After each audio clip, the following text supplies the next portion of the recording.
ವಿದ್ಯಾರ್ಥಿಗಳೇ, ನಿನ್ನೆಯವರೆಗೂ ಕೂಡ ನಮ್ಮ ದ್ವಿತೀಯ PUCಯ ಪಠ್ಯಕ್ರಮದಲ್ಲಿ ಮೊದಲನೆಯ ಅಧ್ಯಾಯವನ್ನು ನಾವು ಗಮನಿಸಿದ್ವಿ. ಈಗ ನಮ್ಮ ದ್ವಿತೀಯ PUCಯ ಪಠ್ಯಕ್ರಮದ ಅಧ್ಯಾಯ 2 ಯಾವುದು ಅಂದ್ರೆ ಚುನಾವಣೆಗಳು ಮತ್ತು ಭಾರತದಲ್ಲಿ ಪಕ್ಷ ಪದ್ಧತಿ. ಚುನಾವಣೆಗಳು ಮತ್ತು ಭಾರತದಲ್ಲಿ ಪಕ್ಷ ಪದ್ಧತಿ. ಇದರಲ್ಲಿ ಮೊದಲನೇದಾಗಿ ನಾವು ಗಮನಿಸಬೇಕು ಚುನಾವಣೆಗಳು, ಎಲೆಕ್ಷನ್ಸ್.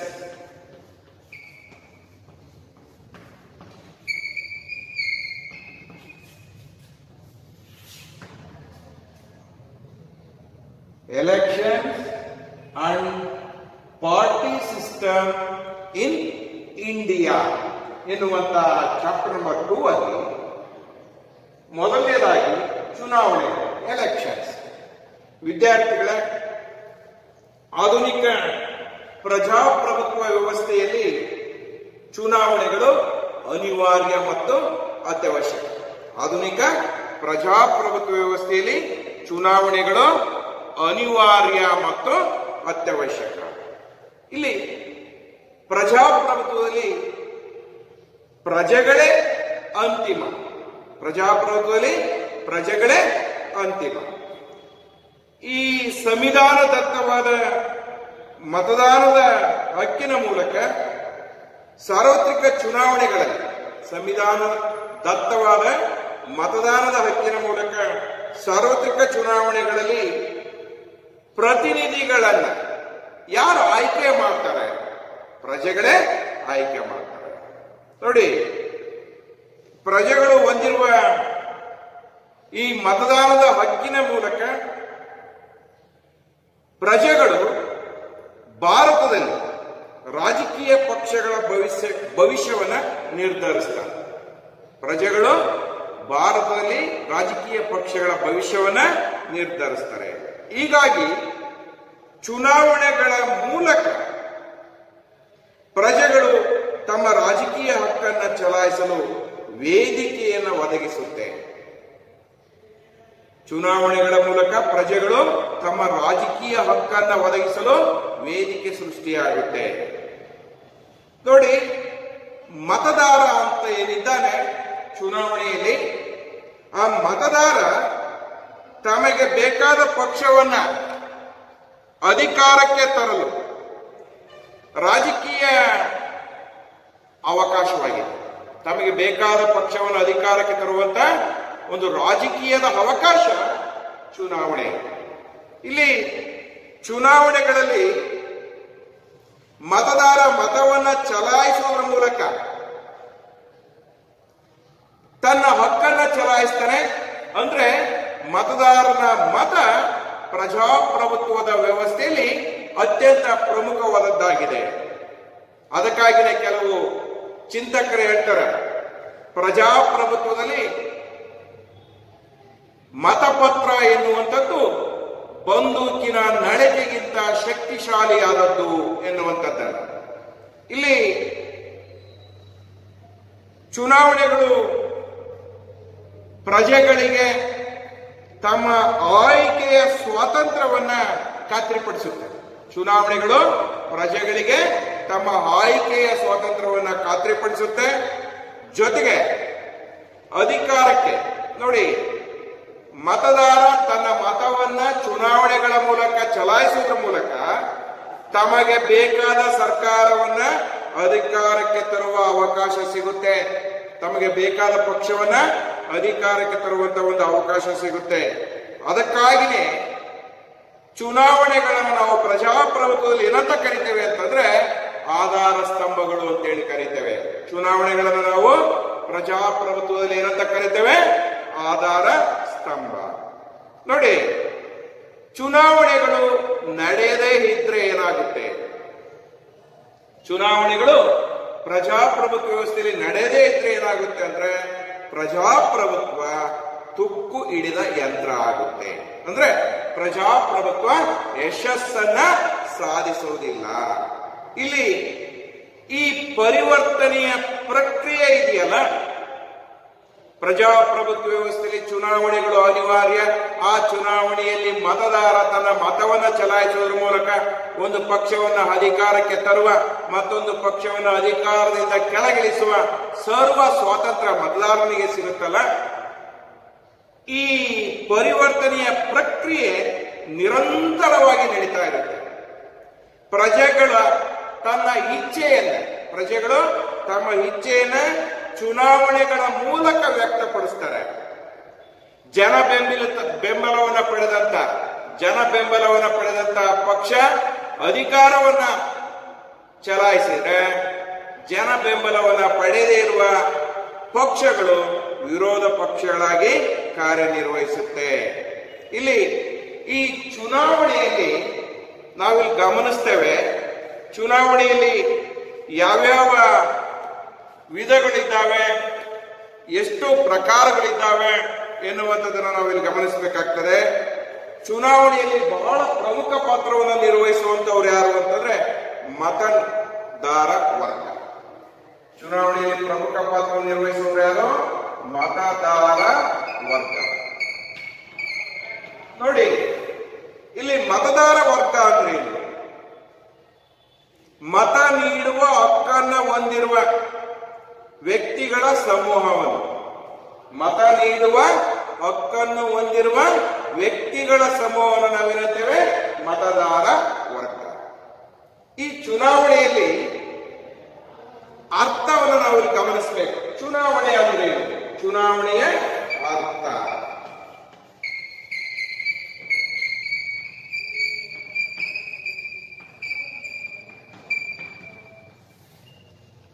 ನೋಡಿ ವಿದ್ಯಾರ್ಥಿಗಳೇ, ಚುನಾವಣೆ ಎಂಬ ಪದ ನಾವು ಇಂಗ್ಲಿಷ್ ನಲ್ಲಿ ಏನಂತೇವೆ? ಎಲೆಕ್ಷನ್. ಈ ಚುನಾವಣೆ ಎನ್ನುವಂತ ಪದ ಲ್ಯಾಟಿನ್ ಪದವಾದ ಎಲಿಸರ್ ಎನ್ನುವ ಪದದಿಂದ ಬಂದಿದೆ. ಎಲಿಸರ್ ಎನ್ನುವ ಪದದಿಂದ ಬಂದಿದೆ. ELIGERE ಎಲಿಸರ್.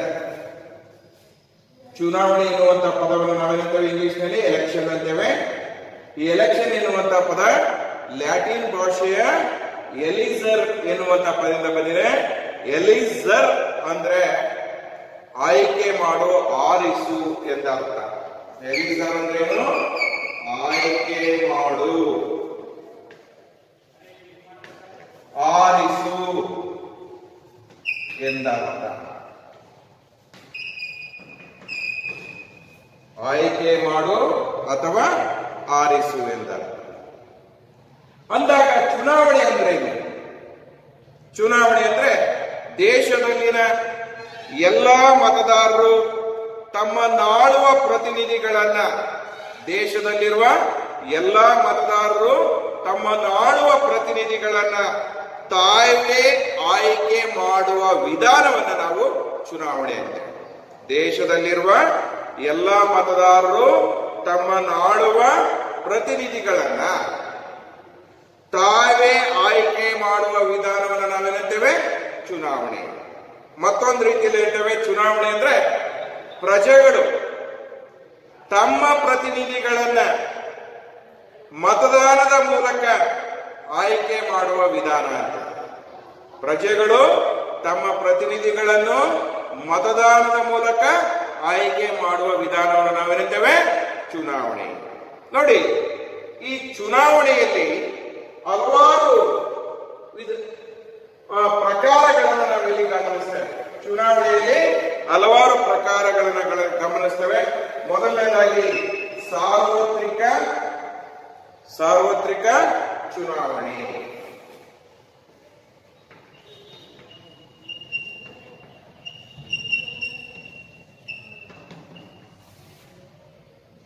ಸಾರ್ವತ್ರಿಕ ವಯಸ್ಕ ಮತದಾರ ಪದ್ಧತಿಯಲ್ಲಿ ಸಾರ್ವತ್ರಿಕ ವಯಸ್ಕ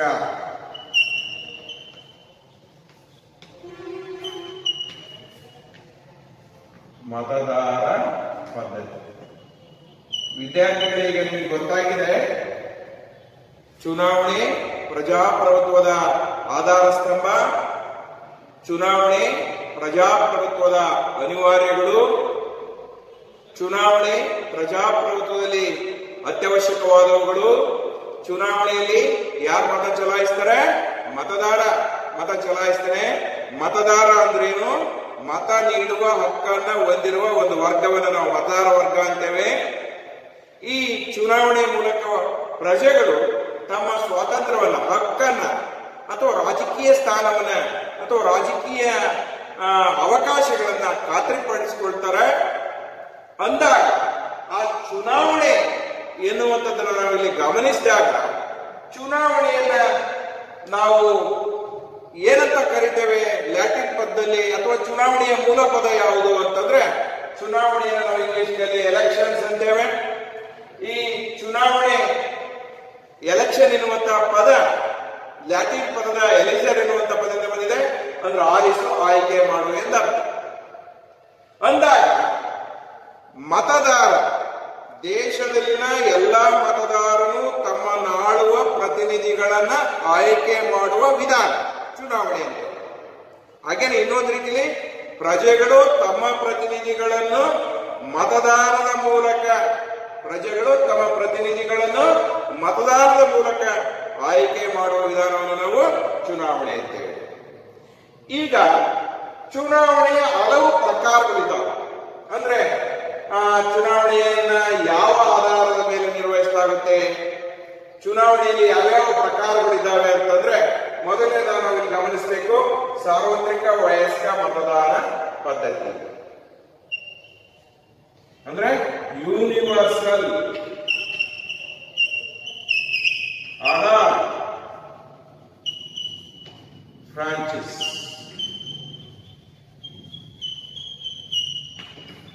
ಯೂನಿವರ್ಸಲ್ ಅಡಾಲ್ಟ್ ಫ್ರಾಂಚೈಸ್, ಸಾರ್ವತ್ರಿಕ ವಯಸ್ಕ ಮತದಾನ. ನೋಡಿ ವಿದ್ಯಾರ್ಥಿಗಳೇ, ಸಾರ್ವತ್ರಿಕ ವಯಸ್ಕ ಮತದಾನ ಪದ್ಧತಿ ಅಂದ್ರೇನು ಅಂದ್ರೆ, ಯಾವುದೇ ಜಾತಿ, ಲಿಂಗ, ಧರ್ಮ, ವರ್ಣ, ಸಂಪತ್ತು ಇವುಗಳ ಆಧಾರದ ಮೇಲೆ ತಾರತಮ್ಯವಿಲ್ಲದೆ ಇಂತಿಷ್ಟು ವಯಸ್ಸನ್ನು ದಾಟಿದ ಪ್ರತಿಯೊಬ್ಬ ಸ್ತ್ರೀ ಮತ್ತು ಪುರುಷರು ಮತ ಚಲಾಯಿಸುವ ಹಕ್ಕನ್ನು ಹೊಂದಿರುತ್ತಾರೆ. ಇದನ್ನು ನಾವೇನಿದ್ದೇವೆ ಸಾರ್ವತ್ರಿಕ ವಯಸ್ಕ ಮತದಾನ ಪದ್ಧತಿ. ಯಾವುದೇ ಜಾತಿ, ಲಿಂಗ, ಧರ್ಮ, ವರ್ಣ, ಸಂಪತ್ತು, ಜನ್ಮಸ್ಥಳ ಇವುಗಳ ಆಧಾರದ ಮೇಲೆ ತಾರತಮ್ಯವಿಲ್ಲದೆ ಪ್ರತಿಯೊಬ್ಬ ಸ್ತ್ರೀ ಮತ್ತು ಪುರುಷರು ಇಂತಿಷ್ಟು ವಯಸ್ಸನ್ನ ದಾಟಿದ ಮೇಲೆ ಮತ ಚಲಾಯಿಸುವ ಹಕ್ಕನ್ನ ಹೊಂದಿರುತ್ತಾರೆ. ಇದನ್ನು ನಾವೇನಿದ್ದೇವೆ ಸಾರ್ವತ್ರಿಕ ವಯಸ್ಕ ಮತದಾನ ಪದ್ಧತಿ. ಉದಾಹರಣೆ ಭಾರತದಲ್ಲಿದೆ. ಎಷ್ಟು ಸರ್ ಭಾರತದಲ್ಲಿ ಸ್ತ್ರೀ ಮತ್ತು ಪುರುಷರು ಮತ ಚಲಾಯಿಸಲು ಕನಿಷ್ಠ ವಯಸ್ಸು ಎಷ್ಟು ಅಂತಂದ್ರೆ 18 ವರ್ಷ. ಭಾರತದಲ್ಲಿ ಮತ ಚಲಾಯಿಸಲು ಇರುವಂತ ಕನಿಷ್ಠ ವರ್ಷ ಎಷ್ಟು? 18 ವರ್ಷ. ಈಗ ನಂತರ ಮತ್ತೊಂದು ಚುನಾವಣೆಯ ಪ್ರಕಾರಗಳಲ್ಲಿ ಸಾರ್ವತ್ರಿಕ ಚುನಾವಣೆ ಅಥವಾ ಮಹಾ ಚುನಾವಣೆ. ಸಾರ್ವತ್ರಿಕ ಚುನಾವಣೆ ಅಥವಾ ಮಹಾ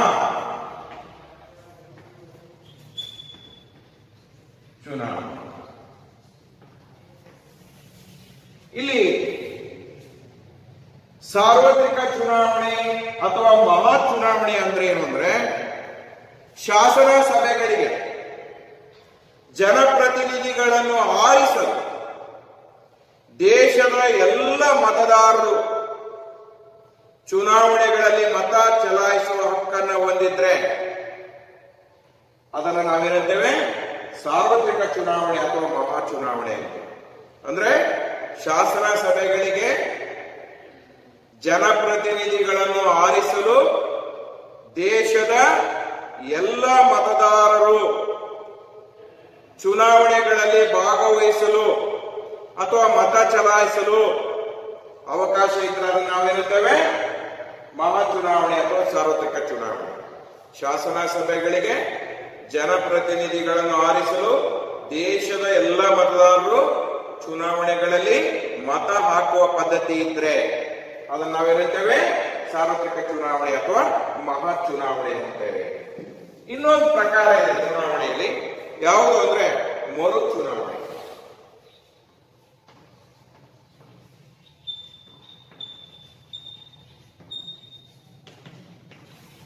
ಇದನ್ನು ಇಂಗ್ಲಿಷ್ ನಲ್ಲಿ ರೀ ಎಲೆಕ್ಷನ್ ಅಂತ.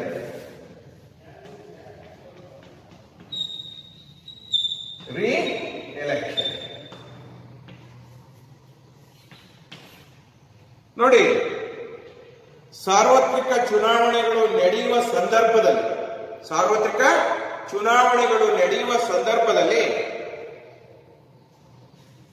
ಯಾವುದಾದರೂ ಮತಗಟ್ಟೆಗಳಲ್ಲಿ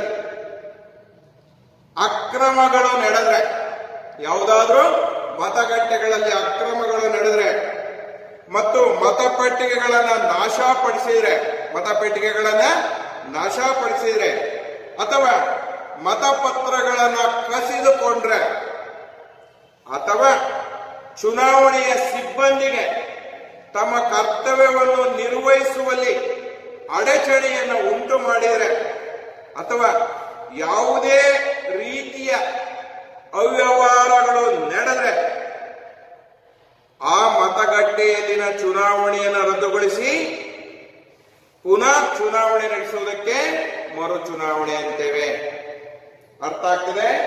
ಮರು ಚುನಾವಣೆ ರೀ ಎಲೆಕ್ಷನ್ ಅಂದ್ರೆ ಸಾರ್ವತ್ರಿಕ ಚುನಾವಣೆಗಳು ನಡೆಯುವ ಸಂದರ್ಭದಲ್ಲಿ ಯಾವುದಾದ್ರೂ ಮತಗಟ್ಟೆಗಳಲ್ಲಿ ಅಕ್ರಮಗಳು ನಡೆದ್ರೆ, ಮತಪೆಟ್ಟಿಗೆಗಳನ್ನ ನಾಶಪಡಿಸಿದ್ರೆ ಅಥವಾ ಮತಪತ್ರಗಳನ್ನ ಕಸಿದುಕೊಂಡ್ರೆ ಅಥವಾ ಮತಗಟ್ಟೆಯಲ್ಲಿ ಕಾರ್ಯನಿರ್ವಹಿಸುವ ಸಿಬ್ಬಂದಿ ತಮ್ಮ ಕರ್ತವ್ಯವನ್ನು ನಿರ್ವಹಿಸಲು ಅಡಚಣೆ ಉಂಟು ಮಾಡಿದ್ರೆ ಅಥವಾ ಯಾವುದೇ ರೀತಿಯ ಅವ್ಯವಹಾರಗಳು ಸಂಭವಿಸಿದ್ರೆ ಅಲ್ಲಿನ ಚುನಾವಣೆಯನ್ನು ರದ್ದುಗೊಳಿಸಿ ಪುನಃ ಚುನಾವಣೆಯನ್ನು ನಡೆಸುವುದಕ್ಕೆ ನಾವೇನಂತೇವೆ ಮರು ಚುನಾವಣೆ ಅಥವಾ ರೀ ಎಲೆಕ್ಷನ್ ಅಂತೇವೆ. ಇನ್ನು ಒಂದು ಉಪ ಚುನಾವಣೆ ಅಂತೇವೆ. ಉಪ ಚುನಾವಣೆ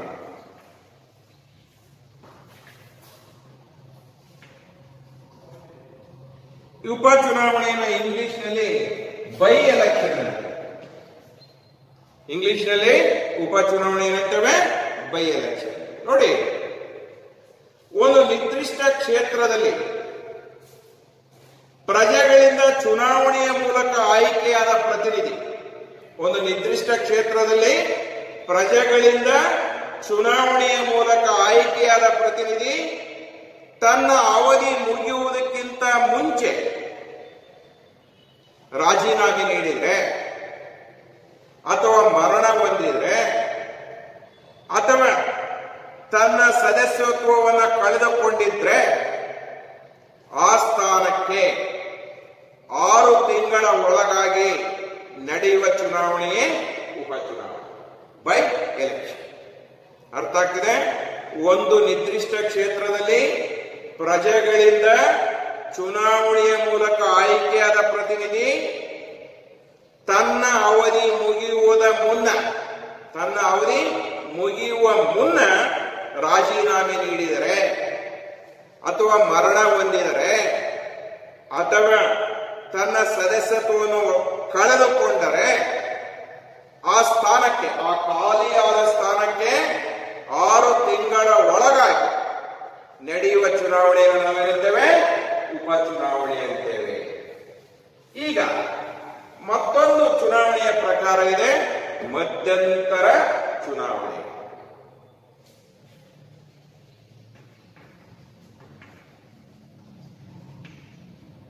ಮಧ್ಯಂತರ ಚುನಾವಣೆ ನೋಡಿ, ಈ ಮಿಡ್ಲಾಗಿ ಅಂದ್ರೆ ಒಂದು ನಿರ್ದಿಷ್ಟ ಅವಧಿಗೆ ಆಯ್ಕೆಯಾದ ಸರ್ಕಾರ,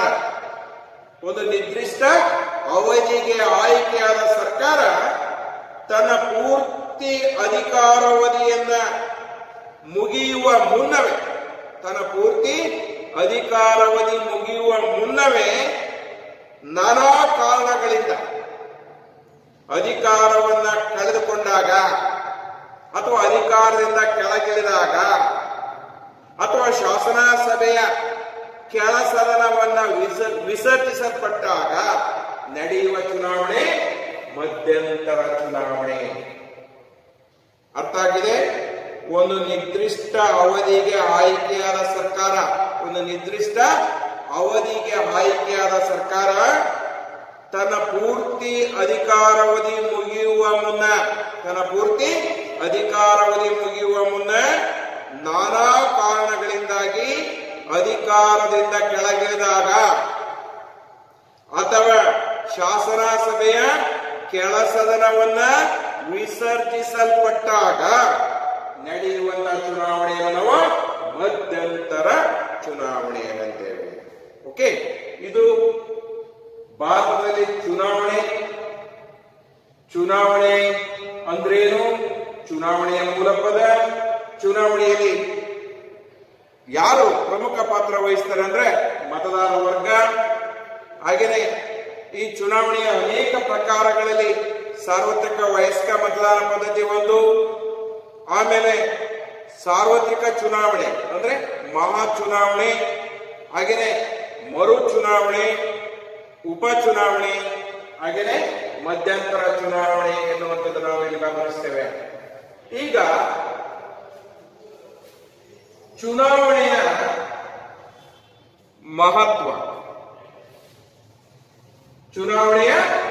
ಮಹತ್ವ,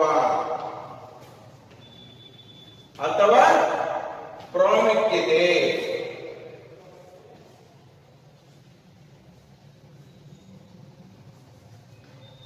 ಇಂಪಾರ್ಟೆನ್ಸ್ ಆಫ್ ಎಲೆಕ್ಷನ್. ನೋಡಿ ವಿದ್ಯಾರ್ಥಿಗಳೇ, ನಾನು ಮೊದಲೇ ಹೇಳಿದೆ, ಚುನಾವಣೆ ಪ್ರಜಾಪ್ರಭುತ್ವದ ಅನಿವಾರ್ಯತೆ.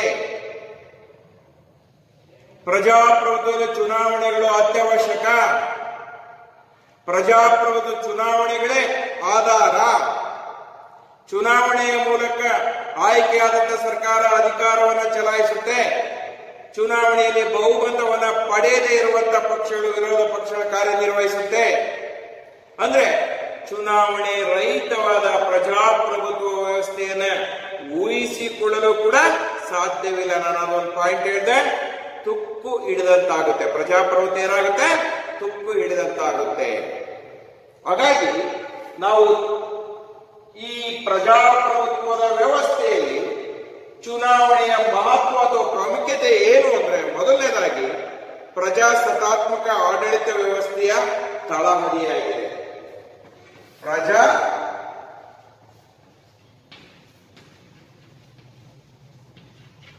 ಪ್ರಜಾಸತ್ತಾತ್ಮಕ ಆಡಳಿತ ವ್ಯವಸ್ಥೆಯ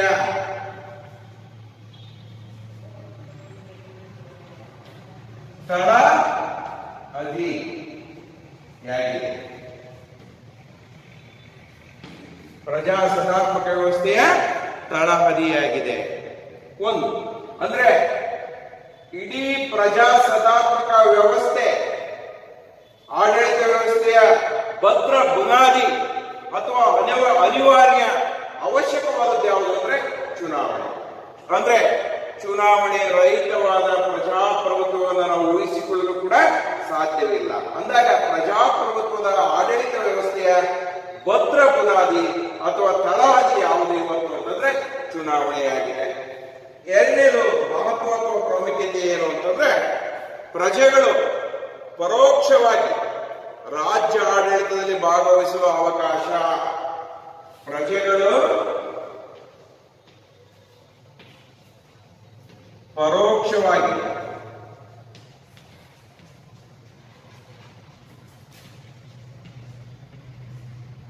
ರಾಜ್ಯ ಆಡಳಿತದಲ್ಲಿ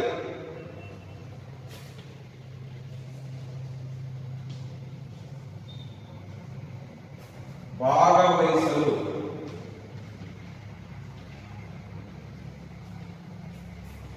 ಅವಕಾಶ. ನೋಡಿ, ಚುನಾವಣೆಗಳು ಇರೋದ್ರಿಂದ ಇವತ್ತು ಪ್ರಜೆಗಳು ರಾಜ್ಯಾಡಳಿತದಲ್ಲಿ ಸಕ್ರಿಯವಾಗಿ ಭಾಗವಹಿಸುತ್ತಿದ್ದಾರೆ. ಹೇಗೆ ಸರ್ ಅಂತಂದ್ರೆ, ನಮಗೆಲ್ಲರಿಗೂ ಗೊತ್ತಿದೆ, ಚುನಾವಣೆಗಳು ಇರೋದ್ರಿಂದ ಮತದಾರ ಮತಗಟ್ಟೆಗೆ ಹೋಗಿ ತನ್ನ ಮತವನ್ನ ಚಲಾಯಿಸುವುದರ ಮೂಲಕ ತನ್ನ ಜನಪ್ರತಿನಿಧಿಗಳನ್ನ ಆರಿಸ್ತಾನೆ. ಆ ಜನಪ್ರತಿನಿಧಿ ಜನತೆಯ ಪರವಾಗಿ ಅಥವಾ ಮತದಾರರ ಪರವಾಗಿ ತನ್ನ ಕಾರ್ಯವನ್ನ ಅಥವಾ ತನ್ನ ಜವಾಬ್ದಾರಿಗಳನ್ನ ನಿರ್ವಹಿಸ್ತಾರೆ. ಅಂದಾಗ ಪ್ರಜಾಪ್ರಭುತ್ವ ವ್ಯವಸ್ಥೆಯಲ್ಲಿ ಪ್ರಜೆಗಳು ಪ್ರತ್ಯಕ್ಷವಾಗಿ ಮತ್ತು ಪರೋಕ್ಷವಾಗಿ ಭಾಗವಹಿಸಲು ಅವಕಾಶ ಮಾಡಿಕೊಡುವಂತದ್ದು ಯಾವುದು ಅಂತಂದ್ರೆ ಚುನಾವಣೆ. ಅದರಲ್ಲೂ ಕೂಡ ಇಲ್ಲಿ ಪ್ರಜಾಪ್ರಭುತ್ವದಲ್ಲಿ ಎರಡು ಪಾತ್ರವನ್ನು ನಿರ್ವಹಿಸ್ತಾರೆ. ಒಂದು ಆಳುವ ವರ್ಗ, ಆಳಿಸಿಕೊಳ್ಳುವ ವರ್ಗ. ಈ ಪ್ರಜಾಪ್ರಭುತ್ವದಲ್ಲಿ ಆಳಿಸಿಕೊಳ್ಳುವ ವರ್ಗ ಏನಿದ್ದಾರೆ, ಸಾಮಾನ್ಯ ಪ್ರಜೆ ಮತದಾರ, ಅವನು ಮತವನ್ನ ಚಲಾಯಿಸುವ ಮೂಲಕ ಚುನಾವಣೆಗಳಲ್ಲಿ ಪರೋಕ್ಷವಾಗಿ ರಾಜ್ಯಾಡಳಿತದಲ್ಲಿ ಭಾಗವಹಿಸಲು ಅವಕಾಶ ದೊರೆಯುತ್ತೆ. ಒಂದು. ಇನ್ನು ಒಂದು ಮೂರನೇದು, ಚುನಾವಣೆಯ ಮಹತ್ವ ಏನು ಅಂದ್ರೆ ಶಾಂತಿಯುತವಾಗಿ ಸರ್ಕಾರವನ್ನು ಬದಲಾಯಿಸಲು ಸಹಾಯಕವಾಗಿದೆ. ಶಾಂತಿಯುತವಾಗಿ ಸರ್ಕಾರವನ್ನು ಬದಲಾಯಿಸಲು ಅವಕಾಶ. ಶಾಂತಿಯುತವಾಗಿ ಸರ್ಕಾರವನ್ನು ಬದಲಾಯಿಸಲು ಅವಕಾಶ. ನೋಡಿ, ನಮಗೆಲ್ಲರಿಗೂ ಗೊತ್ತಿದೆ, ಈ ಚುನಾವಣೆ ಒಂದು ನಿರ್ದಿಷ್ಟ ಅವಧಿಗೆ ನಡೆಯುತ್ತೆ. ಮತದಾರ ಮತಗಟ್ಟೆಗೆ ಹೋಗಿ ಮತವನ್ನ ಚಲಾವಣೆ ಮಾಡುವುದರ ಮೂಲಕ ಜನಪ್ರತಿನಿಧಿಗಳನ್ನ ಆಯ್ಕೆ ಮಾಡ್ತಾನಲ್ಲ, ಆ ಜನಪ್ರತಿನಿಧಿಗಳನ್ನ ಎಷ್ಟು ಅವಧಿಗೆ ಆಯ್ಕೆ ಮಾಡ್ತಾನೆ ಅಂದ್ರೆ, ಫಾರ್ ಎಕ್ಸಾಂಪಲ್, ನಮ್ಮ ಭಾರತದಲ್ಲಿ 5 ವರ್ಷಕ್ಕೊಮ್ಮೆ ಪ್ರತಿನಿಧಿಗಳನ್ನು ಆರಿಸುವಂತಹ ಚುನಾವಣೆ ನಡೀತವೆ. ಯಾವ ಸರ್ಕಾರ ಜನಪರವಾದ ಕಾರ್ಯಗಳನ್ನು ನಿರ್ವಹಿಸದಿರುವ, ಯಾವ ಸರ್ಕಾರ ಜನ ವಿರೋಧಿ ನೀತಿಗಳನ್ನು ಅನುಸರಿಸ್ತದೋ, ಯಾವ ಸರ್ಕಾರ ಭ್ರಷ್ಟಾಚಾರ ದುರಾಡಳಿತದಲ್ಲಿ ತೊಡಗುತ್ತೋ ಅಂತಹ ಸರ್ಕಾರವನ್ನ ಯಾವುದೇ ದಂಗೆ, ಯಾವುದೇ ಯುದ್ಧ, ಯಾವುದೇ ಮುಷ್ಕರವಿಲ್ಲದೆ ಶಾಂತಿಯುತವಾಗಿ ಬದಲಾವಣೆ ಮಾಡುವಂತ ಒಂದು ಸಾಧನ ಅಥವಾ ಯಂತ್ರ ಅಂದ್ರೆ ಪ್ರಜಾಪ್ರಭುತ್ವದಲ್ಲಿ ಬಹುಮುಖ್ಯವಾಗಿ ನಾವು ಚುನಾವಣೆ ಅಂತ ಹೇಳಿ ಕರೀತೇವೆ. ಆ ಚುನಾವಣೆಯಲ್ಲಿ ಮತದಾರ ಭ್ರಷ್ಟಾಚಾರ ದುರಾಡಳಿತ ಮಾಡುವ ಸರ್ಕಾರದ ವಿರುದ್ಧವಾಗಿ ಮತವನ್ನು ಚಲಾವಣೆ ಮಾಡ್ತಾರೆ. ಆಗ ಸರ್ಕಾರ ಏನಾಗುತ್ತೆ, ಶಾಂತಿಯುತವಾಗಿ ಬದಲಾವಣೆ ಆಗುತ್ತೆ. ಮತ್ತೊಂದು ಮಹತ್ವ ಏನು ಈ ಚುನಾವಣೆದು ಅಂತಂದ್ರೆ, ತಾರತಮ್ಯವಿಲ್ಲದೆ ಸಮಾನ ನ್ಯಾಯ ಮತ್ತು ಸ್ವತಂತ್ರವನ್ನ ದೊರಕಿಸುತ್ತದೆ. ತಾರತಮ್ಯವಿಲ್ಲದೆ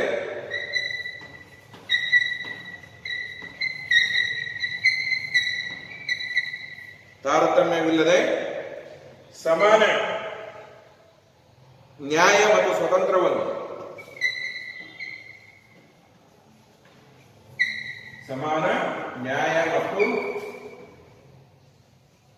ಸ್ವತಂತ್ರವನ್ನು ದೊರಕಿಸುತ್ತದೆ. ನೋಡಿ ವಿದ್ಯಾರ್ಥಿಗಳೇ, ಪ್ರಜಾಪ್ರಭುತ್ವದ ವ್ಯವಸ್ಥೆಯಲ್ಲಿ ಸಮಾನತೆಗೆ ಮಹತ್ವ ಇದೆ. ಇಲ್ಲಿ ನಮ್ಮ ಭಾರತದಲ್ಲಿ ಸಂವಿಧಾನವನ್ನು ರಚಿಸಿಕೊಳ್ಳುವ ಸಂದರ್ಭದಲ್ಲಿ ಸಂವಿಧಾನದ ರಚನಾಕಾರ ಭಾರತದಲ್ಲಿ ಎಂತ ಮತದಾನ ಪದ್ಧತಿಯನ್ನು ಜಾರಿಗೊಳಿಸಿಕೊಳ್ಬೇಕು ಎನ್ನುವಂತ ಚರ್ಚೆ ಆರಂಭವಾದಾಗ ಸಾರ್ವತ್ರಿಕ ವಯಸ್ಕ ಮತದಾನ ಪದ್ಧತಿಯನ್ನ ಅನುಸರಿಸಬೇಕು ಅಥವಾ ಜಾರಿಗೊಳಿಸಿಕೊಳ್ಬೇಕು ಎನ್ನುವಂತ ಒಂದು ನಿರ್ಧಾರಕ್ಕೆ ಬರಲಾಯಿತು. ಅಂದ್ರೆ ಯಾವುದೇ ಜಾತಿ, ಲಿಂಗ, ಧರ್ಮ, ವರ್ಣ, ಸಂಪತ್ತು, ಈ ಜನ್ಮಸ್ಥಳ ಇವುಗಳ ಆಧಾರದ ಮೇಲೆ ತಾರತಮ್ಯವಿಲ್ಲದೆ ಇಂತಿಷ್ಟು ವಯಸ್ಸನ್ನು ದಾಟಿದ ಪ್ರತಿಯೊಬ್ಬ ಸ್ತ್ರೀ ಪುರುಷರು ಕೂಡ ಮತ ಚಲಾಯಿಸುವ ಹಕ್ಕನ್ನ ಹೊಂದಿರ್ತಾರೆ ಎನ್ನುವಂಥದ್ದು. ಹಾಗಾಗಿ ಇಲ್ಲಿ ಕೆಲವು ದೇಶಗಳಲ್ಲಿ ರಿಸ್ಟ್ರಿಕ್ಟೆಡ್ ಫ್ರಾಂಚೈಸ್ ಇದೆ, ನಿರ್ಬಂಧಿತ ಮತಾಧಿಕಾರ. ಯಾರು ಸರ್ಕಾರಕ್ಕೆ ತೆರಿಗೆಯನ್ನು ಕಟ್ತಾರೆ, ಯಾರು ಈ ರಾಜ ಮಹಾರಾಜರಾಗಿರ್ತಾರೆ, ಪುರುಷರಿಗೆ ಮಾತ್ರ ಈ ಮತ ಚಲಾಯಿಸುವಂತ ಹಕ್ಕನ್ನ ಕೊಟ್ಟಿದ್ರು. ಕೆಲವೊಂದು ನಿಯಮಗಳನ್ನು ರೂಪಿಸುವ ಮೂಲಕ ಯಾರು ಮತ ಚಲಾಯಿಸುವ ಅರ್ಹತೆ ಇದೆ ಎನ್ನುವಂಥದ್ದು. ಬಟ್ ನಾವು ಭಾರತದ ಸಂವಿಧಾನವನ್ನು ರೂಪಿಸಿಕೊಳ್ಳುವಾಗ ಭಾರತದ ಸಂವಿಧಾನದಲ್ಲಿ ರಿಸ್ಟ್ರಿಕ್ಟೆಡ್ ಫ್ರಾಂಚೈಸ್ ಅಲ್ಲ, ನಿರ್ಬಂಧಿತ ಮತಾಧಿಕಾರ ಪದ್ಧತಿ ಇಲ್ಲ, ಸಾರ್ವತ್ರಿಕ ವಯಸ್ಕ ಮತಾಧಿಕಾರ ಪದ್ಧತಿ. ಇಲ್ಲಿ ಯಾವುದೇ ತಾರತಮ್ಯವಿಲ್ಲದೆ, ಯಾವುದೇ ಜಾತಿ, ಲಿಂಗ, ಧರ್ಮ, ವರ್ಣ, ಸಂಪತ್ತು, ಜನ್ಮಸ್ಥಳ ಇವುಗಳ ಆಧಾರದ ಮೇಲೆ ತಾರತಮ್ಯವಿಲ್ಲದೆ ಎಲ್ಲರಿಗೂ ಕೂಡ, ಅಂದ್ರೆ ಇಂತಿಷ್ಟು ವಯಸ್ಸನ್ನ ದಾಟಿದ ಪ್ರತಿಯೊಬ್ಬ ಸ್ತ್ರೀ ಪುರುಷರು ಕೂಡ ಮತ ಚಲಾಯಿಸುವ ಹಕ್ಕಿದೆ. ನಾವು ಭಾರತದಲ್ಲಿ ಮತ ಚಲಾಯಿಸುವ ಕನಿಷ್ಠ ವಯಸ್ಸು ಎಷ್ಟು ಅಂದ್ರೆ 18 ವರ್ಷ. ಇನ್ನೊಂದು, ಈ ಚುನಾವಣೆಯ ಮಹತ್ವ ಅಂದ್ರೆ ಪ್ರಜೆಗಳ ಹಿತಾಸಕ್ತಿಯನ್ನ ಈಡೇರಿಸಲು ಸಹಾಯ. ಚುನಾವಣೆ ಮಹತ್ವ ಏನು? ಪ್ರಜೆಗಳ ಹಿತಾಸಕ್ತಿ, ಪ್ರಜೆಗಳ ಹಿತಾಸಕ್ತಿಯನ್ನು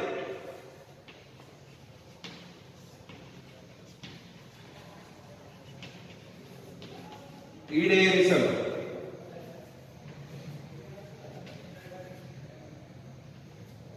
ಪ್ರಜೆಗಳ ಹಿತಾಸಕ್ತಿಯನ್ನು ಈಡೇರಿಸಲು ಸಹಾಯಕ. ನೋಡಿ, ಈ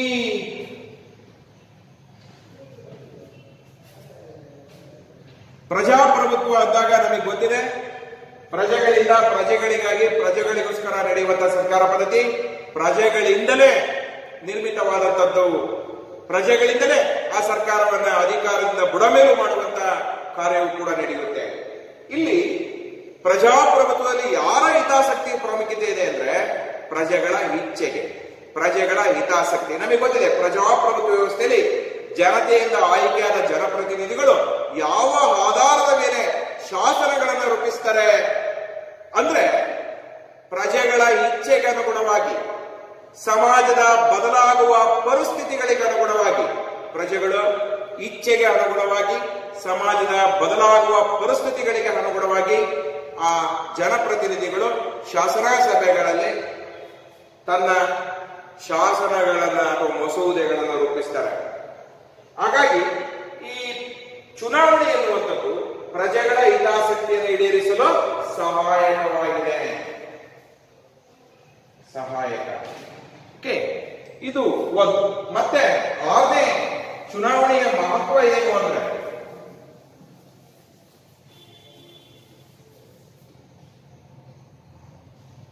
ಇಲ್ಲಿ ಪ್ರತಿನಿಧಿಗಳು ಪ್ರಜೆಗಳ ಪರವಾಗಿ ಆಡಳಿತ ನಡೆಸುವಂತೆ ಮಾಡುತ್ತಾರೆ.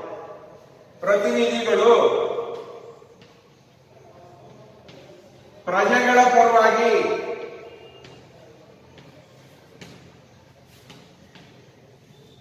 ಆಡಳಿತ ನಡೆಸುವಂತೆ ಮಾಡುತ್ತಾರೆ.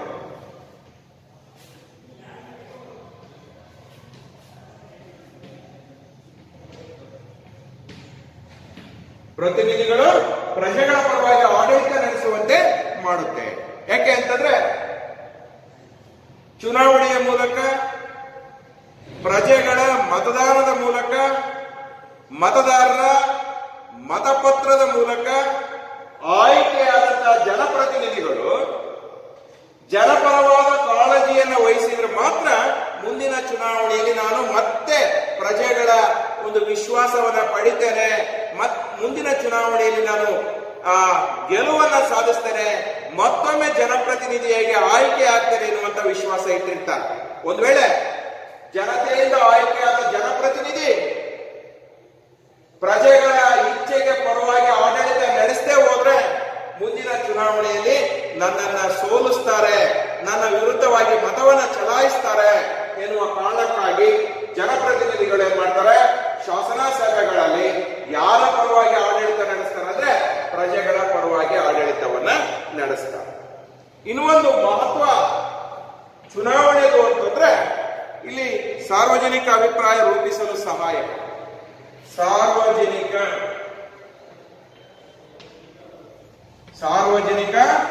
ಅಭಿಪ್ರಾಯ ರೂಪಿಸಲು ಸಹಾಯಕ. ಸಾರ್ವಜನಿಕ ಅಭಿಪ್ರಾಯ ರೂಪಿಸಲು ಸಹಾಯಕ. ನಾವಿಲ್ಲಿ ಹೇಳ್ತೇವೆ ಪಬ್ಲಿಕ್ ಒಪಿನಿಯನ್. ಇಲ್ಲಿ ನಮಗೆ ಗೊತ್ತಾಗಬೇಕಾಗಿದೆ ವಿದ್ಯಾರ್ಥಿಗಳ ಸಾರ್ವಜನಿಕ ಅಭಿಪ್ರಾಯ ಅಂತ ಒಂದು ನಿರ್ದಿಷ್ಟ ವಿಷಯದ ಬಗ್ಗೆ ಸಾರ್ವಜನಿಕರು ಹೊಂದಿರುವ ಅಭಿಪ್ರಾಯ. ಒಂದು ನಿರ್ದಿಷ್ಟ ವಿಷಯದ ಬಗ್ಗೆ ಸಾರ್ವಜನಿಕರು ಹೊಂದಿರುವ ಅಭಿಪ್ರಾಯವನ್ನು ನಾವೇನುತ್ತೇವೆ?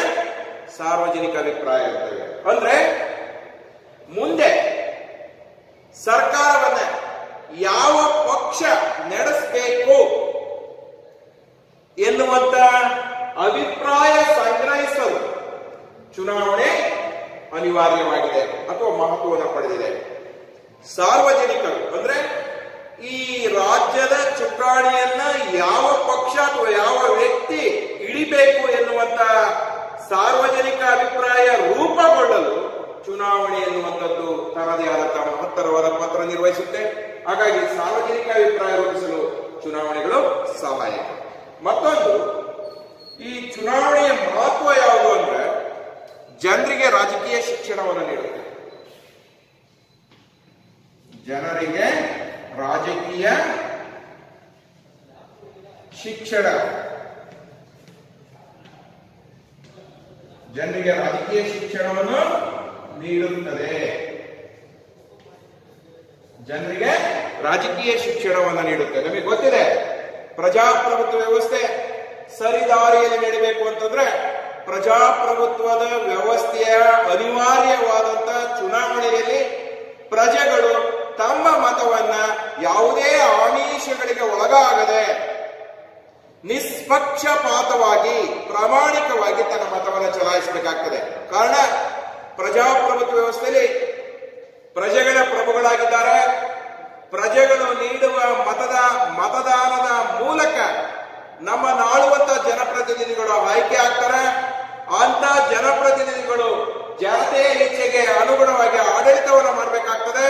ಹಾಗಾಗಿ ನಾವು ಚಲಾಯಿಸುವಂತ ಮತ ಅತ್ಯಂತ ಅಮೂಲ್ಯವಾದದ್ದು. ಆ ಮತವನ್ನು ನಾವು ದುರುಪಯೋಗ ಪಡಿಸಿಕೊಳ್ಬಾರದು ಎನ್ನುವಂತಹ ರಾಜಕೀಯ ಜ್ಞಾನವನ್ನ, ರಾಜಕೀಯ ಶಿಕ್ಷಣವನ್ನ ನೀಡುವಂತ ಒಂದು ಕಾರ್ಯವನ್ನ ಯಾವುದು ಮಾಡ್ತದೆ ಅಂತಂದ್ರೆ ಚುನಾವಣೆ ಎನ್ನುವಂಥದ್ದು ಮಾಡುತ್ತೆ. ಮತ್ತೊಂದು ಮಹತ್ವ ಅಂತಂದ್ರೆ ಅಲ್ಪಸಂಖ್ಯಾತರ ಹಿತಾಸಕ್ತಿಯನ್ನ ಕಾಪಾಡುತ್ತೆ. ಚುನಾವಣೆಯ ಮಹತ್ವ ಯಾವುದು? ಅಲ್ಪಸಂಖ್ಯಾತರ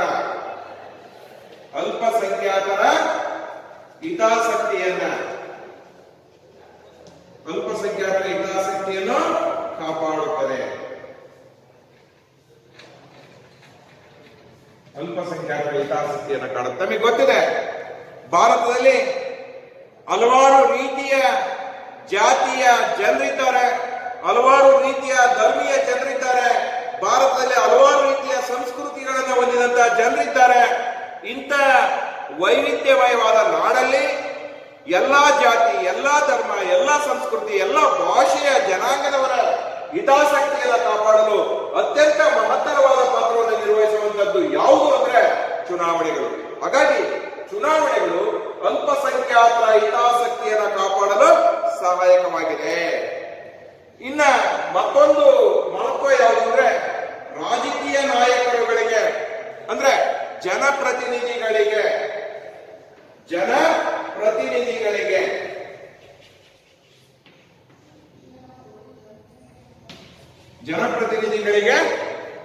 ರಾಜಕೀಯ ತರಬೇತಿ ನೀಡುತ್ತದೆ. ಜನಪ್ರತಿನಿಧಿಗಳಿಗೆ ರಾಜಕೀಯ ತರಬೇತಿ ನೀಡುತ್ತದೆ. ಜನಪ್ರತಿನಿಧಿಗಳಿಗೆ ರಾಜಕೀಯ ತರಬೇತಿ. ನಮಗೆ ಗೊತ್ತಿದೆ, ಪ್ರಜಾಪ್ರಭುತ್ವದಲ್ಲಿ ಪ್ರಜೆಗಳೇ ಅಂತಿಮ. ಪ್ರಜೆಗಳ ಮತದ ಮೂಲಕ ಚುನಾವಣೆಯಲ್ಲಿ ಆಯ್ಕೆಯಾದಂತಹ ಜನಪ್ರತಿನಿಧಿಗಳು ಜನತೆಯ ಇಚ್ಛೆಗೆ ಅನುಗುಣವಾಗಿ ಆಡಳಿತ ಮಾಡಬೇಕಾಗ್ತದೆ. ಸಮಾಜದ ಬದಲಾಗುವ ಪರಿಸ್ಥಿತಿಗಳಿಗೆ ಅನುಗುಣವಾಗಿ ಆಡಳಿತ ಮಾಡಬೇಕಾಗ್ತದೆ. ಇಂಥ ಇಡೀ ಜನರನ್ನ ಆಳುವಂತಹ ಕಾನೂನುಗಳನ್ನು ರೂಪಿಸುವ ಕಾರ್ಯದಲ್ಲಿ ಜನಪ್ರತಿನಿಧಿಗಳು, ರಾಜಕಾರಣಿಗಳು ತನ್ನನ್ನು ತಾನು ತೊಡಗಿಸಿಕೊಳ್ಬೇಕಾಗ್ತದೆ. ಮಸೂದೆಗಳ ಮೇಲೆ ಚರ್ಚೆ ಮಾಡಬೇಕಾಗ್ತದೆ. ಸಮಾಜದಲ್ಲಿ ಸರ್ಕಾರ ರೂಪಿಸುವ ಎಲ್ಲ ಜವಾಬ್ದಾರಿಗಳನ್ನು ಜನರಿಗೆ ಒದಗಿಸುವಂತಹ ಒಂದು ಕಾರ್ಯವನ್ನು ಜನಪ್ರತಿನಿಧಿಗಳು ಮಾಡಬೇಕಾಗ್ತದೆ. ಅಂತ ಗುರುತರವಾದ ಜವಾಬ್ದಾರಿಗಳನ್ನು ನಿರ್ವಹಿಸುವಂತಹ ಜನಪ್ರತಿನಿಧಿಗಳಿಗೆ ರಾಜಕೀಯದ ಜ್ಞಾನವನ್ನು ನೀಡುವಂತಹ ಕಾರ್ಯವನ್ನು ಯಾವುದು ಮಾಡುತ್ತೆ ಇಲ್ಲಿ ಅಂತಂದ್ರೆ ಚುನಾವಣೆಗಳು ನಿರ್ವಹಿಸುತ್ತೆ. ಇನ್ನ ಒಂದು ಮಹತ್ವ ಯಾವುದು ಅಂತಂದ್ರೆ ಪ್ರಜೆಗಳು ಮತ್ತು ಜನಪ್ರತಿನಿಧಿಗಳ ನಡುವೆ ಸಾಮಾಜಿಕ ಸಾಮರಸ್ಯವನ್ನು ಉಂಟು ಮಾಡುತ್ತೆ. ವಿದ್ಯಾರ್ಥಿಗಳೇ, ಚುನಾವಣೆ ಇಲ್ಲ, ಪ್ರತಿ 5 ವರ್ಷಗಳಿಗೊಮ್ಮೆ ಚುನಾವಣೆ ನಡೀತಾ ಇಲ್ಲ. ಒಮ್ಮೆ ಆಯ್ಕೆಯಾದಂತಹ ಜನಪ್ರತಿನಿಧಿ ತಾನು ಇರುವವರೆಗೂ ಆತನೇ ಜನರನ್ನ ಪ್ರತಿನಿಧಿಸುವಂತಹ ಪ್ರತಿನಿಧಿ ಆಗಿರ್ತಾನೆ ಅನ್ನುವುದಾಗಿದ್ರೆ ಆ ಜನಪ್ರತಿನಿಧಿ, ಆ ರಾಜಕಾರಣಿ ಇವತ್ತು ಜನರೊಂದಿಗೆ ಉತ್ತಮವಾದಂತಹ ಸಾಮರಸ್ಯವನ್ನ, ಬಾಂಧವ್ಯವನ್ನ ಹೊಂದಿರಲಿಲ್ಲ. ಹಾಗಾಗಿ ಪ್ರಜಾಪ್ರಭುತ್ವ ವ್ಯವಸ್ಥೆ ಎನ್ನುವಂಥದ್ದು ಬದಲಾವಣೆಯ ಗಾಳಿಯನ್ನು ಬೀಸುತ್ತೆ. ಪ್ರತಿ 5 ವರ್ಷಕ್ಕೊಮ್ಮೆ ಸಂವಿಧಾನ ಏನು ನಿಗದಿಪಡಿಸಿರುತ್ತೆ ಅವಧಿಯನ್ನ, ಆ ಅವಧಿಯವರೆಗೆ ಒಮ್ಮೆ ಆಯ್ಕೆಯಾದಂತಹ ಪ್ರತಿನಿಧಿ ಆ ಶಾಸನ ಸಭೆಯ ಪ್ರತಿನಿಧಿಯಾಗಿರ್ತಾನೆ. ಆ ಅವಧಿ ಮುಗಿದ ಮೇಲೆ ಮತ್ತೆ ಚುನಾವಣೆಯ ದಿನಾಂಕ ನಿಗದಿಯಾಗುತ್ತೆ, ಚುನಾವಣೆ ನಡೀತದೆ. ಜನರಿಂದ ಈ ಜನಮನ್ನಣೆಯನ್ನ ಪಡೆದಂತ ಒಬ್ಬ ವ್ಯಕ್ತಿ ಚುನಾವಣೆಯಲ್ಲಿ ಗೆಲುವನ್ನ ಸಾಧಿಸ್ತಾನೆ, ಅವನು ಜನಪ್ರತಿನಿಧಿ ಆಗ್ತಾನೆ. ಯಾಕೆ ಇದನ್ನ ಹೇಳ್ತಾ ಇದ್ದೇನೆ ಅಂದ್ರೆ, ಪ್ರತಿ 5 ವರ್ಷಕ್ಕೊಮ್ಮೆ ಚುನಾವಣೆಗಳು ಬಹುಶಃ ಇಲ್ಲದೆ ಇದ್ದಿದ್ರೆ ಜನತೆ ಮತ್ತು ರಾಜಕೀಯ ನಾಯಕರುಗಳ ನಡುವೆ ಯಾವುದೇ ಸಾಮರಸ್ಯ ಅಥವಾ ಸಂಬಂಧ ಅಥವಾ ಬಾಂಧವ್ಯ ಇರ್ತಿರ್ಲಿಲ್ಲ. ಅವರು ಒಂದ್ ರೀತಿ ನಿರಂಕುಶ ಪ್ರಭುಗಳಾಗ್ತಾ ಇದ್ರು. ಹಾಗಾಗಿ ಚುನಾವಣೆಗಳು ಎನ್ನುವಂಥದ್ದು ಇವತ್ತು ಪ್ರಜೆಗಳು ಮತ್ತು ಜನಪ್ರತಿನಿಧಿಗಳ ನಡುವೆ ಸಾಮರಸ್ಯವನ್ನ, ಬಾಂಧವ್ಯವನ್ನ ಮೂಡಿಸುವಂತ ಒಂದು ಅಂಶವಾಗಿ ಹೊರಹೊಮ್ಮಿದೆ. ಇನ್ನು ಒಂದು ನಾವಿಲ್ಲಿ ಚುನಾವಣೆಯ ಮಹತ್ವವನ್ನು ನಾವು ಹೇಳುವುದಾದ್ರೆ, ಪ್ರತಿನಿಧಿಗಳು ಜನಸೇವೆ ಮಾಡಲು ಪ್ರೇರೇಪಿತರಾಗ್ತಾರೆ. ಪ್ರತಿನಿಧಿಗಳು ಜನಸೇವೆಯನ್ನು ಮಾಡಲು ಪ್ರೇರೇಪಿತರಾಗುತ್ತಾರೆ. ನೋಡಿ, ನಾನು ಒಮ್ಮೆ ಚುನಾವಣೆಯಲ್ಲಿ ಗೆಲುವನ್ನು ಹೊಂದಿದ್ದೇನೆ. ಇನ್ನು 5 ವರ್ಷಗಳ ಅವಧಿ ಏನು ಸಂವಿಧಾನ ನಿಗದಿಪಡಿಸಿದೆ ಅಲ್ಲಿಯವರೆಗೆ ನಾನು ಜನಪ್ರತಿನಿಧಿಯಾಗಿದ್ದೇನೆ. ಮುಂದೆಯೂ ನಾನು ಜನಪ್ರತಿನಿಧಿ ಆಗ್ಬೇಕಾದ್ರೆ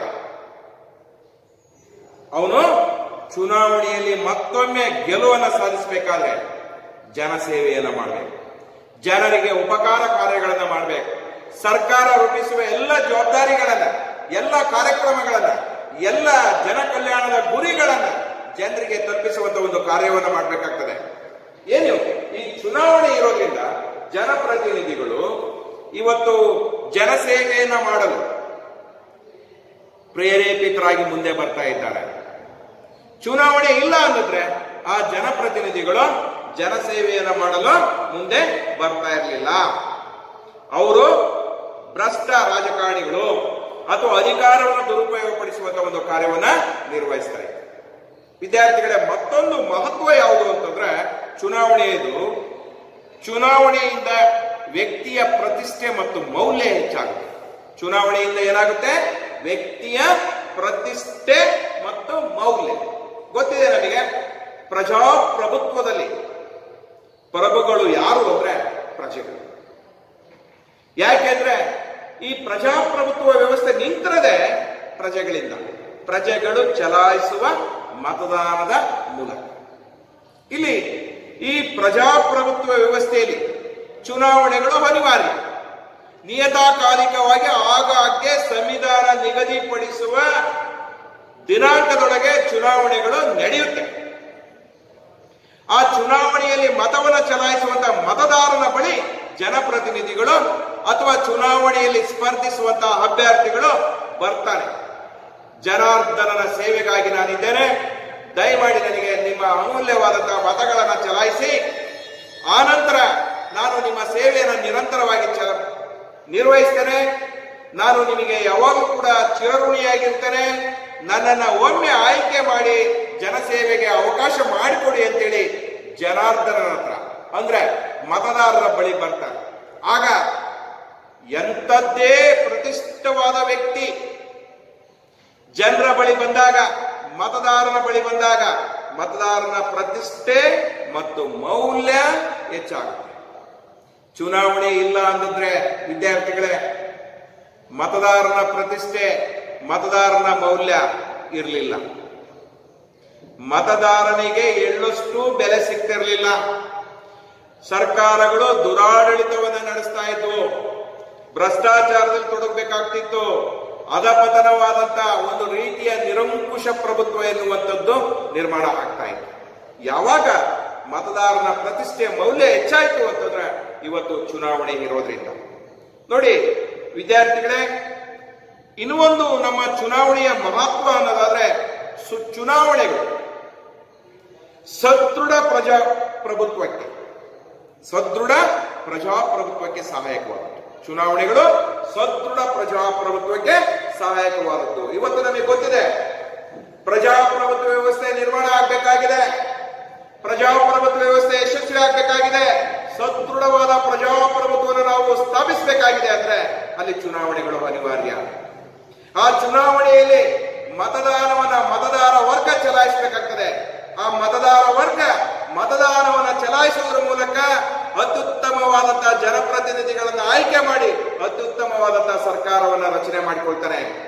ಯಾವಾಗ ಒಂದು ನಿರ್ದಿಷ್ಟ ಅವಧಿಗೆ ಆಯ್ಕೆಯಾದಂತಹ ಜನಪ್ರತಿನಿಧಿಗಳು ತನ್ನ ಪೂರ್ಣ ಅಧಿಕಾರಾವಧಿಯನ್ನ ಪೂರೈಸ್ತಾರೋ ಆಗ ನಿರ್ದಿಷ್ಟವಾದ ಸರ್ಕಾರ ರಚನೆಯಾಗಿ ಕಾರ್ಯವನ್ನ ಮಾಡುತ್ತೆ, ಪ್ರಜಾಪ್ರಭುತ್ವ ವ್ಯವಸ್ಥೆ ಆಗುತ್ತೆ. ನಾವಿಲ್ಲೆಲ್ಲ ಕಡೆ ಮಾತಾಡ್ತೇವೆ ರಾಷ್ಟ್ರ ನಿರ್ಮಾಣ ಆಗಬೇಕು. ಯಾವಾಗ ರಾಷ್ಟ್ರ ನಿರ್ಮಾಣ ಆಗುತ್ತೆ ಅಂದ್ರೆ ಸದೃಢವಾದ ಪ್ರಜಾಪ್ರಭುತ್ವ ನಿರ್ಮಾಣ ಆದಾಗ, ಸದೃಢವಾದ ಪ್ರಜಾಪ್ರಭುತ್ವ ನಿರ್ಮಾಣ ಆದಾಗ ರಾಷ್ಟ್ರ ನಿರ್ಮಾಣ ಆಗುತ್ತೆ. ಸದೃಢವಾದ ಪ್ರಜಾಪ್ರಭುತ್ವ ನಿರ್ಮಾಣ ಆಗ್ಬೇಕು ಅಂತಂದ್ರೆ ಚುನಾವಣೆಗಳು ನಡೀಬೇಕಾಗ್ತದೆ. ಸದೃಢವಾದ ಪ್ರಜಾಪ್ರಭುತ್ವ ನಿರ್ಮಾಣ ಆಗ್ಬೇಕು ಅಂದ್ರೆ ಆ ಚುನಾವಣೆಯಲ್ಲಿ ಮತದಾರ ಕಡ್ಡಾಯವಾಗಿ ಮತದಾನವನ್ನು ಚಲಾಯಿಸಬೇಕಾಗ್ತದೆ. ಸದೃಢವಾದ ಪ್ರಜಾಪ್ರಭುತ್ವ ನಿರ್ಮಾಣ ಆಗ್ಬೇಕು ಅಂತಂದ್ರೆ ಚುನಾವಣೆಯಲ್ಲಿ ಮತದಾನದ ಮೂಲಕ ಆಯ್ಕೆಯಾದ ಜನಪ್ರತಿನಿಧಿಗಳು ಜನಪರವಾದ ಕಾರ್ಯಗಳನ್ನು ನಿರ್ವಹಿಸಬೇಕಾಗ್ತದೆ. ಹಾಗಾಗಿ ಈ ಸದೃಢವಾದ ಪ್ರಜಾಪ್ರಭುತ್ವವನ್ನ, ಯಶಸ್ವಿಯುತವಾದ ಪ್ರಜಾಪ್ರಭುತ್ವ ನಾವು ಕಾಣಬೇಕು ಅಂತಂದ್ರೆ ಈ ಚುನಾವಣೆಗಳು ಅನಿವಾರ್ಯ. ಹಾಗಾಗಿ ವಿದ್ಯಾರ್ಥಿಗಳೇ, ಇಷ್ಟು ಭಾರತದಲ್ಲಿ ಚುನಾವಣೆ ಮತ್ತು ಪಕ್ಷ ಪದ್ಧತಿ ಎನ್ನುವಂತ ನಮ್ಮ ದ್ವಿತೀಯ PUCಯ 2ನೇ ಅಧ್ಯಾಯದಲ್ಲಿ ನಾವಿಲ್ಲಿ ಗಮನಿಸ್ತೇವೆ ಚುನಾವಣೆಯ ಅರ್ಥ, ಚುನಾವಣೆಯ ಸ್ವರೂಪ, ಚುನಾವಣೆಯ ಮೂಲಪದ, ಸಾರ್ವತ್ರಿಕ ವಯಸ್ಕ ಮತದಾರ ಪದ್ಧತಿ ಅಂದ್ರೇನು, ಜೊತೆ ಮತದಾರ ವರ್ಗ ಅಂದ್ರೆ ಯಾರು, ಮರು ಚುನಾವಣೆ, ಮಹಾ ಚುನಾವಣೆ, ಮತ್ತೆ ಈ ಉಪ ಚುನಾವಣೆ, ಮಧ್ಯಂತರ ಚುನಾವಣೆ, ಅದರ ನೆಕ್ಸ್ಟ್ ಚುನಾವಣೆಯ ಮಹತ್ವ ಮತ್ತು ಮಹತ್ವದ ಬಗ್ಗೆ ನಾವಿಲ್ಲಿ ಹೇಳಿ. ಇಷ್ಟು ನಿಮಗೆ ಈ 2ನೇ ಚಾಪ್ಟರ್ ಅಲ್ಲಿ ಚುನಾವಣೆಯ ಅರ್ಥ, ಚುನಾವಣೆಯ ಪ್ರಕಾರಗಳು, ಹಾಗೇನೆ ಚುನಾವಣೆಯ ಮಹತ್ವ ಅಥವಾ ಪ್ರಾಮುಖ್ಯತೆ. ಧನ್ಯವಾದಗಳು.